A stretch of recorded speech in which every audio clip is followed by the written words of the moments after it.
तो इस मूवी के स्टार्ट में हम एक इविल प्रोफेसर को देखते हैं। वो मौत को यानी डेथ को चीट करना चाहता था और फाइनली वो दिन आ जाता है जब वो मौत को चीट करने का रास्ता ढूंढ निकालता है। वो बहुत चालाक होता है लेकिन वो हर चीज को खोकर पागल हो जाता है। इसी दौरान एक ग्रिम रीपर मैप पे वो टाउन तलाश कर लेता है यानी ढूंढ निकालता है, लेकिन उसे कोई पता नहीं मिलता कि इधर जाना कैसे है। प्रोफेसर का स्पेल काम कर जाता है और वो कहता है कि अब मौत हमें कभी नहीं पा सकती। उसके बाद हमें कुछ बच्चे दिखाए जाते हैं जो कि स्पेल की स्टोरी पढ़ रहे होते हैं। वो बताते हैं कि प्रोफेसर को किसी दूर जगह पर कैद कर दिया गया जहाँ उसे कोई ढूंढ ना सके और वो हमेशा से वहीं रहे। हम लोगों में ये भी बात फैलने लगी कि ग्रिम रीपर कौन है। टाइम गुजरता गया और लोग अब ये सोचने लगे कि ग्रिम रीपर कहाँ हो सकता है। वो उसे ढूंढने लगते हैं कि एक दिन ग्रिम रीपर आता है और उनको आवर ग्लास का गिफ्ट देता है, जिसको यूज करके वो अपने मरे हुए रिश्तेदारों यानी डेड रिलेटिव्स को एक दिन के लिए बुला सकते हैं, जिन पर उन बच्चों में से सलमा अपने पेरेंट्स से मिलने की विश करती है। सलमा की विश को पूरा करने के लिए वो मिलकर एक चीज बनाते हैं। वो वहाँ पर इंतजार करने लगते हैं कि शायद कुछ अपेयर हो जाए, लेकिन काफी टाइम गुजर जाता है और वहाँ पर कुछ अपेयर नहीं होता। उनमें से कोई उनसे कहता है कि अगर वो टेबल पे कोई ऐसी चीज रखें जो उनके पेरेंट्स से बिलोंग करती हो तो वो अपेयर हो जाएंगे। सलमा उनको बताती है कि उसके पास कोई ऐसी चीज नहीं, कोई ऐसी निशानी नहीं है जो कि उसके पेरेंट्स से मिलती जुलती हो या उनसे बिलोंग करती हो। फिर सलमा अपने सामान में से एक ड्रैगन बॉक्स लाती है। उसका ख्याल होता है कि उसके पेरेंट्स से बिलोंग करता है। वो लोग उस बॉक्स को टेबल पर रख देते हैं और फिर से इंतजार करने लगते हैं कि शायद अब उसके पेरेंट्स आ जाए। अचानक से उसमें एक चमकदार रोशनी फैलने लगती है और उसमें से एक ड्रैगन बाहर आता है। बच्चे अपनी जान बचाते हुए भागने लगते हैं, लेकिन ड्रैगन भी उनके पीछे आ रहा था। जॉर्ज उसका मुकाबला करने के लिए वहाँ पर रुक जाता है। जॉर्ज इस मूवी के मेन कैरेक्टर का नाम है, लेकिन जब जॉर्ज उसके सामने खड़ा होता है तो उसका मुकाबला नहीं कर पाता और काफी जख्मी हो जाता है। सलमा की नैना को जब पता चलता है तो वह इस सब का रिस्पॉन्सिबल सलमा को कहती हैं और उसे बताती हैं कि ये काम बच्चों के करने के नहीं है, क्योंकि डेड पीपल यानी मरे हुए लोगों को वापस लाना बहुत मुश्किल काम है और वो कभी भी दोबारा इस काम के बारे में नहीं सोचेगी। तो सलमा ऐसा काम नहीं करती और अपनी नैना की बात मान लेती है। वो काफी खामोश हो जाती है क्योंकि उसका बहुत दिल चाहता था कि उसके पेरेंट्स उसके पास आए और वो एक बार तो उनसे मिल ले, लेकिन अपनी नैना के कहने पर वो ऐसा दोबारा नहीं कर पाती। अब इस बात को काफी टाइम गुजर जाता है, पूरे 10 साल गुजर चुके थे। सलमा अब बड़ी हो जाती है। नवंबर आने का सलमा को बहुत ज्यादा इंतजार था। अब जब 1 नवंबर आती है तो सलमा बहुत खुश हो जाती है और अपना ऑर्डर टेबल तैयार करने लग जाती है। अब सलमा रास्ते में जा रही होती है कि तभी वहाँ से एक कार्ड गुजर रहा होता है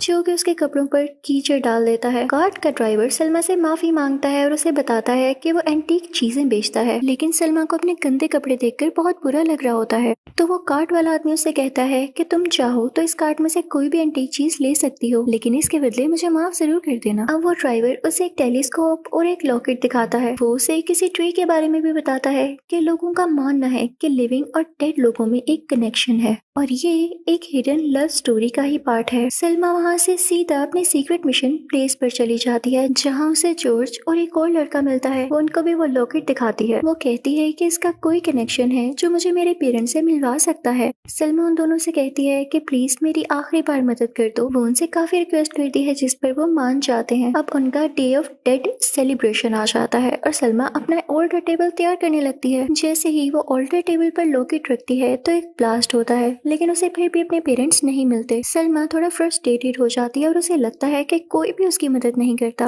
वो काफी उदास हो जाती है। तभी वहाँ पर नैना आ जाती है और सलमा को समझाने की कोशिश करती है, लेकिन सलमा नैना से भी नाराज होकर चली जाती है। सलमा काफी उदास होकर कहती है कि कोई भी मेरी फीलिंग्स को नहीं समझता। अब सलमा को मनाने के लिए जॉर्ज और वो दूसरा लड़का आ जाते हैं और देखते हैं कि सलमा एक बोट में उदास बैठी थी। उनको देखकर सलमा अपनी बोट को पानी में धक्का देने की कोशिश करती है, जिस पर जॉर्ज फिर से उसकी मदद करने का कहता है, लेकिन दूसरा लड़का न चाहते हुए भी उनका साथ देता है। वो तीनों ट्रेवल करते हुए एक पुराने कैसल में आ जाते हैं। अब वहाँ पर उनको एक अजीबोगरीब इंसेक्ट मिलता है जो कि उनके अंदर का रास्ता गाइड करता है, यानी काफी वाइज इंसेक्ट था ये। सलमा ये सब देख के हैरान हो जाती है। सलमा को उस कैसल में एक बुक नजर आती है जिस पर वो हाथ लगाती है तो कुछ मैजिकल सा होने लगता है। फिर उसे याद आता है कि ये तो ट्री है, वही ट्री जिसके बारे में उसे कार ड्राइवर ने बताया था। वहाँ अचानक से रोशनी से एक टनल बनती है और उनको एक दूसरी दुनिया में ले जाती है। जैसे ही वो आगे जाते हैं तो एक बड़ी सी जेल दिखाई देती है। उस जेल के बाहर गार्ड्स होते हैं, वो उन पर हमला कर देते हैं। सलमान से बचने के लिए वो बुक खोलती है और उसमें से कुछ लाइन पढ़ती है, जिससे स्पेल अपना काम करता है और उन दोनों गार्ड्स को खत्म कर देता है। वो अब आगे बढ़ते हैं तो एक बड़ा सा गार्ड आ जाता है और उन पर हमला करता है। वो तीनों उससे बचने के लिए छुप जाते हैं। सलमा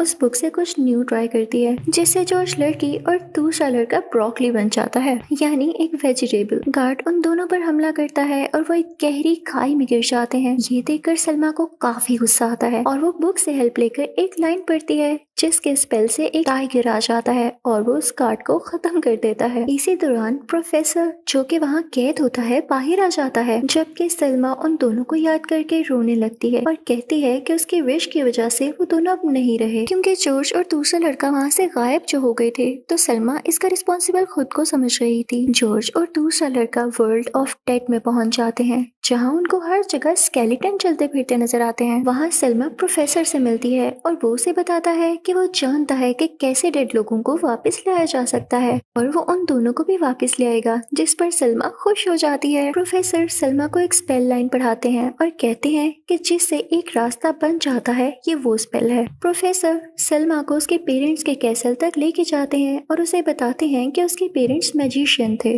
और उनकी बेटी ही उस कॉर्टेक्स को एक्टिवेट कर सकती है जो इस बुक में है। वो सलमा को उसके पेरेंट्स की पिक्चर दिखाते हैं, जिस पर सलमा यकीन नहीं करती, क्योंकि उसमें उसकी नैना भी होती है। अब कुछ देर के बाद वहाँ उसकी नैना भी आ जाती है और वो सलमा को कहती हैं कि वो प्रोफेसर की बात का यकीन ना करे, लेकिन सलमा अपनी नैना की बात नहीं सुनती और वो कहती है कि नैना, मैंने हमेशा आपकी बात मानी, आज मुझे वो करने दें जो मेरा दिल कहता है। नैना सलमा को बताती है कि यही उसके पेरेंट्स हैं। उसके फादर ने उसकी मॉम को बचाने के लिए प्रोफेसर के साथ मिलकर एक स्पेल तैयार किया था और वो इसलिए कि ग्रिम रीपर कभी भी तुम्हारी मॉम को ना लेकर जा सके। सलमा नैना से अपने बारे में पूछती है कि वो कहाँ थी जब ये स्पेल बनाया गया, तो उसकी नैना उसे बताती है कि तुम उसी स्पेल के दौरान पैदा हुई थी, जबकि तुम पैदा हो ही नहीं सकती थी क्योंकि तुम्हारी मॉम की मौत हो चुकी होती, इसलिए तुम्हारी मॉम ने तुम्हें बचाने के लिए स्पेल खत्म किया और ग्रिम रीपर तुम्हारे पेरेंट्स को ले गया। सलमा को बहुत दुख होता है और वो डिसाइड नहीं कर पा रही होती कि असल में क्रिमिनल कौन था, यानी किसने बुरा किया। प्रोफेसर सलमा को यूज करके एक न्यू स्पेल बनाने लगता है ताकि उस सब सोल्स जो अबेंडेंड हो चुकी हैं उनको हमेशा के लिए वापस ले आए, यानी प्रोफेसर बुरा था। दूसरी तरफ जॉर्ज और दूसरा लड़का डेड वर्ल्ड में अपने पेरेंट्स से मिल जाते हैं और उनको खबर मिलती है कि प्रोफेसर ने सलमा को एक विच में बदल दिया है और वो एक बहुत बड़ा ऑल्टर टेबल तैयार कर रहे हैं। सलमा के ऑल्टर और स्पेल की वजह से सारी लोस्ट सोल्स आजाद यानी फ्री हो जाती हैं